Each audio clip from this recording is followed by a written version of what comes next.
সম্মানিত ভিউয়ার্স, এই ভিডিওতে সূরা ইনফিতার তেলাওয়াত করা হবে, উচ্চারণ সহ বাংলা অনুবাদ করা হবে ইনশাআল্লাহ। এটা কেমন সুরে তেলাওয়াত করা হলো, কেমন সুরে অনুবাদ করা হলো, এটা বড় কথা নয়। বড় কথাটা হলো আপনার সামনে কোরআন তেলাওয়াত হচ্ছে, কোরআন আপনাকে কি বলছে, আপনাকে কি উপদেশ দিচ্ছে, এই বিষয়টা জানানো হচ্ছে আপনার জন্য বড় কথা। কি সুরে তেলাওয়াত হচ্ছে এটা বড় কথা নয়। তাই কোরআন শুনলে যেমন সওয়াব, কোরআনকে বোঝাটা আরো বেশি।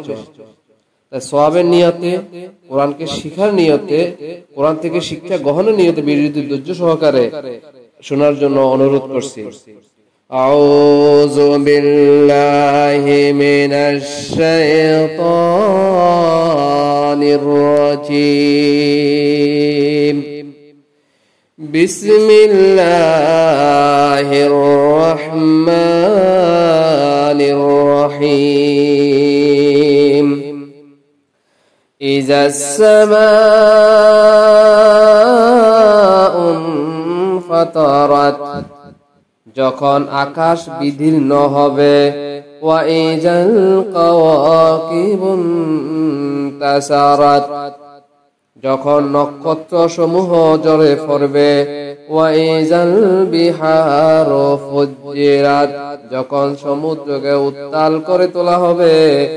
ওয়া ইযাল কুবুরু বুসিরাত, এবং যখন কবর সমূহ উন্মোচিত হবে।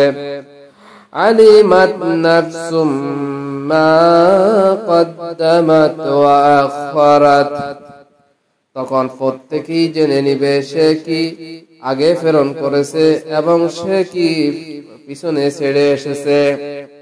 ইয়া আইয়ুহাল ইনসানু মা গররাকা বিরাব্বিকাল কারীম, হে মানুষ, কিসে তোমাকে তোমার মহামহিমা পালনকর্তা সম্পর্কে বিভ্রান্ত করেছে।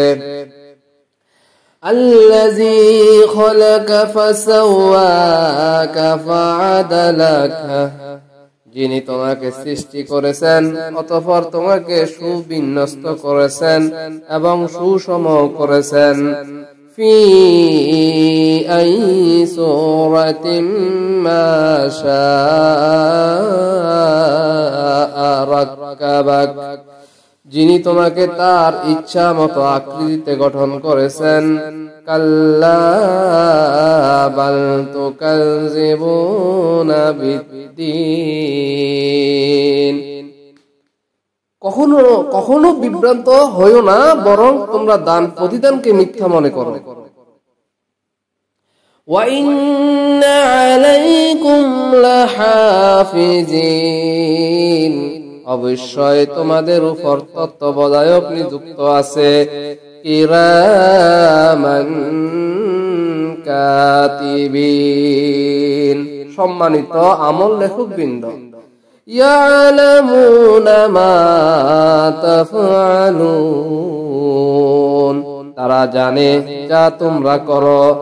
ইন্নাল আবরারা লাফি জান্নাতিন, সত্য কর্মশীলগণ থাকবে জান্নাতে। ওয়া ইন্নাল ফুজ্জারা লাফি জাহিম, এবং দুষ্কর্মীরা থাকবে জাহান্নামে। ইয়াসলাউনাহা ইয়াউমাদ্দিন, তারা বিচার দিবসে তথায় প্রবেশ করবে। ওয়ামা হুম আনহা বিগাইবিন, তারা সেখানে থেকে পৃথক হবে না। ওয়ামা আদরাকা মা ইয়াউমুদ্দিন, আপনি জানেন বিচার দিবস কি। সুম্মা মা আদরাকা মা ইয়াউমুদ্দিন, অতঃপর আপনি কি জানেন বিচার দিবস কি। ইয়াউমা লা তামলিকু নাফসুন লিনাফসিন শাইআ ওয়াল আমরু ইয়াউমাইযিন লিল্লাহ। সেদিন কেউ কারো কোনো উপকার করতে পারবে না এবং সেদিন সব কর্তৃত্ব হবে একমাত্র আমার রব্বুল আলামিন আল্লাহর। আল্লাহ পাক আমাদেরকে সূরা থেকে শিক্ষা নিয়ে দিন ইসলামের পথে সঠিকভাবে আমাদেরকে চলার তৌফিক দান করুন। আমিন ওয়া আখির দাওয়ানা আনিল হামদুলিল্লাহি রাব্বিল আলামিন।